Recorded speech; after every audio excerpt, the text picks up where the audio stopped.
ఎక్కువ సాలరీ తెచ్చుకోవచ్చని నీకేమైనా అనిపిస్తుందా? అనిపిస్తుంది సార్.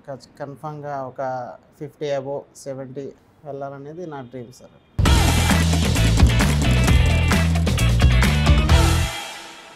హాయ్ బాబు, good morning. Hi sir, good morning sir.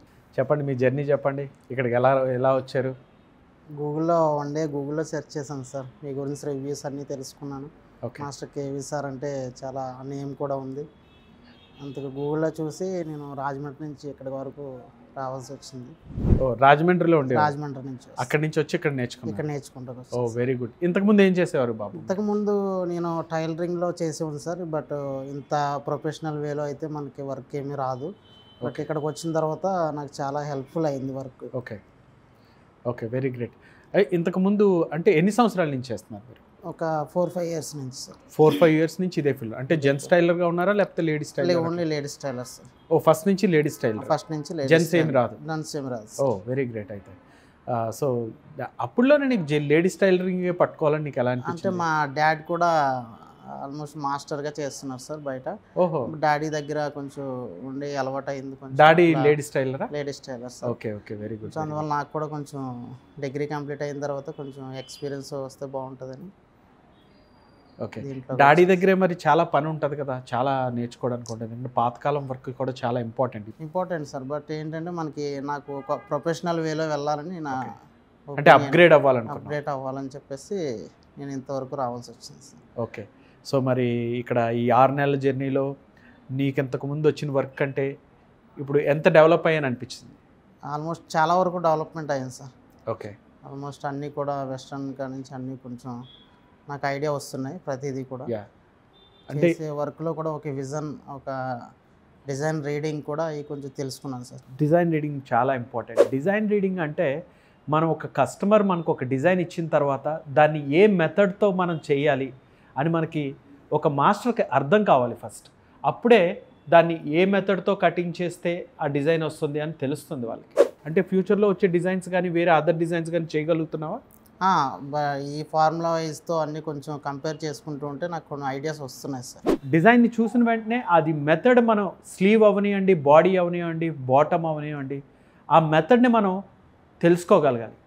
ప్రతి ప్యాటర్న్ మేకర్ కూడా ఈ డిజైన్ రీడింగ్ అనేది రావాలి. ఎన్ఐఎంటీలో మెథడ్స్తో పాటు డిజైన్ రీడింగ్ని చాలా పర్ఫెక్ట్గా మనం ఇక్కడ నేర్పిస్తాం. నెక్స్ట్ ఏం చేయాలనుకుంటున్నారు? నెక్స్ట్ ఇట్లానే ప్రొఫెషనల్ వేలో ఒక వర్క్ స్టార్ట్ చేద్దామని అనుకుంటున్నాను సార్. అంటే బొటిక్ ఏమైనా పెట్టాలనుకుంటున్నారా లేకపోతే జాబ్ జాయిన్ అవ్వాలనుకుంటున్నారా? ప్రజెంట్ అయితే జాబ్ జాయిన్ అవుతుంది సార్. ప్రెసెంట్ జాబ్ జాయిన్ అవుతుంది. ఫ్యూచర్లో బిజినెస్ కూడా స్టార్ట్ చేస్తాను. ఆల్రెడీ ఇంతకుముందు మాస్టర్గా అది ఏమైనా చేసావు, వర్క్ చేసావా? చేశాను సార్. అది కూడా జస్ట్ మనకి ఫార్ములా వేస్ అని ఏం తెలియదు, ఆల్టరేషన్స్ అవి వచ్చేవి. బట్ ఇప్పుడు మనకి ఆల్టరేషన్ వచ్చినా సరే ఎక్కడ ప్రాబ్లం, ఎక్కడ ఫాల్ట్ అయినది అన్న విషయం కూడా మనకు అర్థమవుతుంది. మెయిన్ అదే. ఇప్పుడు ప్రతి మాస్టర్ కట్ చేసి కుట్టేస్తాడు. 100కు 100% ఆల్టరేషన్ రాకుండా కుట్టడం అనేది వరల్డ్ వైడ్గా కూడా ఎక్కడ జరగదు. ఆ మాత్రం 10% 20% ఆల్టరేషన్స్ ఎంత ఎక్స్పర్ట్కైనా ఉంటాయి మెయిన్లీ. అయితే ఆ ఆల్టరేషన్ కూడా ఎందువల్ల వస్తుంది అని తెలుసుకోగలగాలి. అవును సార్, ఇక్కడ తెలుస్తుంది సార్. ఎందుకంటే అన్ని బాడీలు ఒకేలా ఉంటే ఈ సబ్జెక్ట్కి ఇంత ఇంపార్టెన్స్ ఉండదు. అవును సార్, రైట్. మాస్టర్గా చేసాను సార్. ఓకే, ఇక్కడ యూసఫ్ గోల్డ్లో కూడా చేసేవాడిని. Okay, very good. ఒక 2-3 ఇయర్స్ ఓన్లీ స్టిచ్చింగ్ చేస్తాను. ఓకే, ఒక 2 ఇయర్స్ మాస్టర్గా చేస్తున్నాను. మాస్టర్స్ మామూలుగా ఇంతకుముందు శాలరీస్ అవి ఎలా ఇచ్చేవారు బాబు? శాలరీస్ కూడా ఒక 35 ఇచ్చేవారు. ఇప్పుడు ఈ కోర్స్ నేర్చుకున్నావు కదా, నువ్వు ఇంకా అయినా ఎక్కువ శాలరీ తెచ్చుకోవచ్చని నీకు ఏమైనా అనిపిస్తుందా? అనిపిస్తుంది సార్. కన్ఫామ్గా ఒక 50 అబోవ్ 70 అట్లా వెళ్ళాలనేది నా డ్రీమ్ సార్.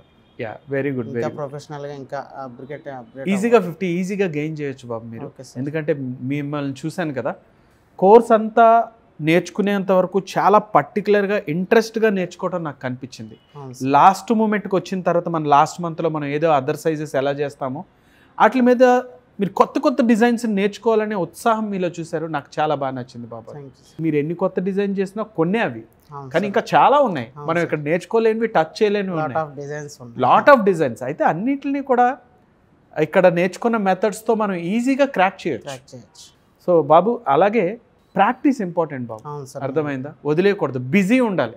మాస్టర్స్కి మామూలుగా టైమింగ్స్ ఎట్లా ఉంటాయి?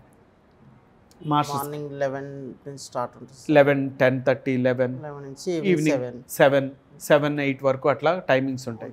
Okay, very great.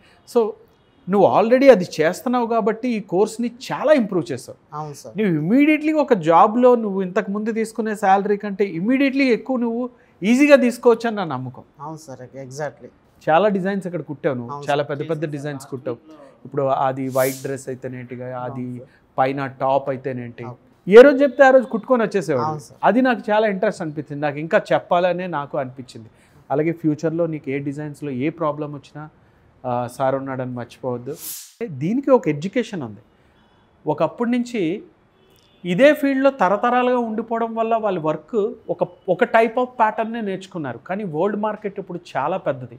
మనం ఇక్కడ ఈరోజు డిజైన్ కుట్టాము అంటే వరల్డ్లో ఎక్కడి నుంచైనా మనకు ఆర్డర్ రావచ్చు. సో వరల్డ్ వైడ్గా ఉన్న ఫ్యాషన్ నాలెడ్జ్ మనకు కావాలి. At the same time world వైడ్గా ప్యాటర్న్ మేకింగ్ ఏ విధంగా చేస్తారు అనేది కూడా మనకు రావాలి. సో ఆ విధంగా చూసుకున్నట్లయితే ఎన్ఐఎంటీలో మనం వరల్డ్ వైడ్గా ఉన్న టోటల్ ప్యాటర్న్ మేకింగ్ ఏ విధంగా ఒక మెథడ్ వైజ్గా చేస్తాం అంటే ఒక ఇంజనీరింగ్ మనం ఎలా అయితే చేస్తామో ఈ ప్యాటర్న్ మేకింగ్ ఒక మాస్టర్కి కావాల్సింది ఒక పర్ఫెక్ట్ ప్యాటర్న్ మేకింగ్. మనం చేసే డ్రాయింగ్ ఎవరికైనా అర్థం కాగలగాలి. డిజైన్ రీడింగ్కి అది చాలా అవసరం. సో ఆ వైజ్గానే మనం సిలబస్ ఇక్కడ ప్రిపేర్ చేసాం బాబు. ఒకప్పుడు టైలరింగ్లోనే ఫ్యాషన్ ఉండేది, స్టిచ్చింగ్ ఉండేది, కటింగ్ ఉండేది. టైలర్ అంటేనే ఈ మూడు కలయిక. ఇప్పుడు ఏంటంటే స్పెషలైజేషన్స్ వచ్చేసినాయి. ఓ డాక్టర్ చూడండి, ఒక కార్డియాలజిస్ట్ వచ్చాడు, ఈఎన్టీ స్పెషలిస్ట్ వచ్చాడు. కానీ ఇప్పుడు ఒక జనరల్ ఫిజిషియన్, ఒకప్పుడు మనకు మా చిన్నప్పుడు అయితే ఒక జనరల్ ఫిజిషియన్, నీకు జ్వరం వచ్చినా, దగ్గు వచ్చినా, లేకపోతే హార్ట్ అటాక్ వచ్చినా జనరల్ ఫిజిషియన్ దగ్గరికి వెళ్ళాలి. కానీ ఇప్పుడు అలా లేదు పొజిషన్. అన్ని కేటగిరీస్ వచ్చేసాయి.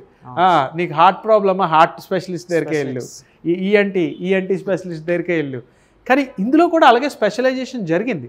ఫ్యాషన్ డిజైనింగ్ ఒక పక్క, టైలరింగ్ ఒక పక్క, మాస్టర్ ఒక పక్క, మూడు కేటగిరీస్. ఈ మూడు కలిస్తేనే ఒక టైలర్కి డెఫినిషన్. యాక్చువల్గా ఏంటంటే అవి సబ్జెక్ట్ వైజ్గా డివిజన్ అయిపోయి, డిజైన్ డెవలప్ చేసేవాళ్ళు ఒకరు, దాన్ని డిజైన్ని ప్రాపర్గా కట్ చేసేది ఒకరు, దాన్ని స్టిచ్చింగ్ చేసేది ఒకరు.